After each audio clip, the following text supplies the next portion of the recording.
हाथी और चतुर खरगोश। एक हरे भरे वन में नदी किनारे हाथियों का एक समूह रहता था, जिसका मुखिया चतुर्दंत नामक हाथी था। वर्षों से वह समूह उस वन में सुखमय जीवन व्यतीत कर रहा था। लेकिन एक समय वन अकाल की चपेट में आ गया। नदी का जल सूख गया, वन की हरियाली चली गई और हाथी भूख प्यास से मरने लगे। इस विपत्ति से निकलने की प्रार्थना लिए सभी हाथी अपने मुखिया चतुर्दंत के पास गए और बोले, गजराज, इस अकाल की स्थिति में यदि हम और अधिक इस वन में रहे तो काल का ग्रास बन जाएंगे। यहाँ भूखे प्यासे रहना दुष्कर है। कृपा कर किसी अन्य स्थान की खोज करें जहाँ जल स्रोत और हरियाली हो। चतुर्दंत विचार मग्न हो गया। कुछ देर विचार करने के बाद वह बोला, यहाँ से कुछ दूरी पर एक तालाब है जो पूरे वर्ष जल से परिपूर्ण रहता है। हमें वहीं चलना चाहिए। कल सुबह ही हम सब उस तालाब की ओर चलेंगे। अगले ही दिन सभी हाथी उस तालाब की ओर चल पड़े। 5 दिन और 5 रात की यात्रा पूर्ण कर वे वहां पहुंचे। जल से पूर्ण तालाब को देख वे बहुत प्रसन्न हुए और दिन भर वहां क्रीड़ा करते रहे। संध्या होने पर वे बाहर निकले और वन में चले गए। तालाब के किनारे खरगोशों की बस्ती थी, जिसमें उनके बहुत सारे बिल थे। लेकिन हाथी इससे अनभिज्ञ थे। आठ वे खरगोशों के बिलों को रौंदते हुए निकल गए।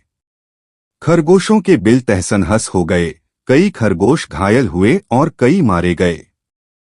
हाथियों के जाने के बाद सभी खरगोश एकत्रित हुए और स्वयं पर आए इस संकट के विषय में चर्चा करने लगे। एक खरगोश बोला, हाथियों का समूह प्रतिदिन जल के लिए तालाब में आया करेगा। ऐसे में हमारा यहाँ रहना कठिन हो जाएगा। वे हमारे बिलों के साथ हमें भी रौंद देंगे। हम में से कोई भी नहीं बचेगा। हमारा वंश समाप्त हो जाएगा। फिर एक अन्य खरगोश बोला, जीवन है तो सर्वस्व है। जीवन रक्षा के लिए जो संभव हो हमें करना चाहिए।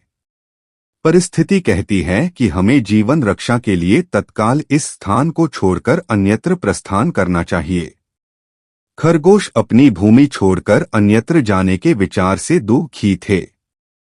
उनका दुख देख लंबकर्ण नामक खरगोश आगे आया और बोला, हम वर्षों से इस भूमि पर निवास कर रहे हैं। हम अपनी भूमि क्यों छोड़े? इस भूमि पर हमारा अधिकार है।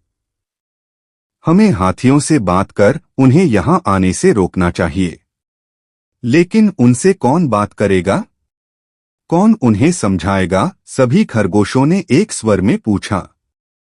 मैं उनसे बात करूंगा और यहां आने से मना करूंगा, लंबकर्ण बोला। लेकिन क्या वे तुम्हारी बात मानेंगे? अवश्य मानेंगे। मेरे पास एक युक्ति है। मैं उनसे कहूंगा कि ये तालाब चंद्रमा में बैठे खरगोश का है और उसने आप लोगों का यहां आने से मना किया है। संभवतः वे मेरी बात मान जाए, लंबकर्ण बोला। अगले दिन लंबकर्ण हाथियों के मुखिया से मिलने तालाब के मार्ग में स्थित एक ऊंचे टीले पर बैठ गया। जब हाथियों का समूह वहां से गुजरा तो वह हाथियों के मुखिया चतुर्दंत से बोला, गजराज, क्या आपको ज्ञात नहीं यह तालाब चांद में रहने वाले खरगोश का है? आपको बिना उसकी अनुमति के इस तालाब के जल का उपयोग नहीं करना चाहिए। चतुर्दंत ने पूछा, तुम कौन हो? मैं चांद में रहने वाले खरगोश का संदेशवाहक हूं। उसने मुझे अपने संदेश के साथ आपसे मिलने भेजा है, लंबकर्ण बोला। संदेश क्या वह है? चतुर्दंत ने फिर से पूछा। संदेश है कि इस पवित्र तालाब में चंद्रदेव का वास है, इसलिए तुम लोग इसके जल का उपयोग नहीं कर सकते। मैं कैसे मान लूं कि यह तालाब चंद्रदेव का है?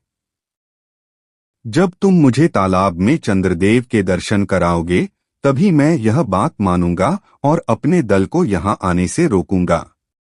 चलो मेरे साथ और स्वयं देख लो, कहकर लंबकर्ण चतुर्दंत को तालाब के किनारे ले गया।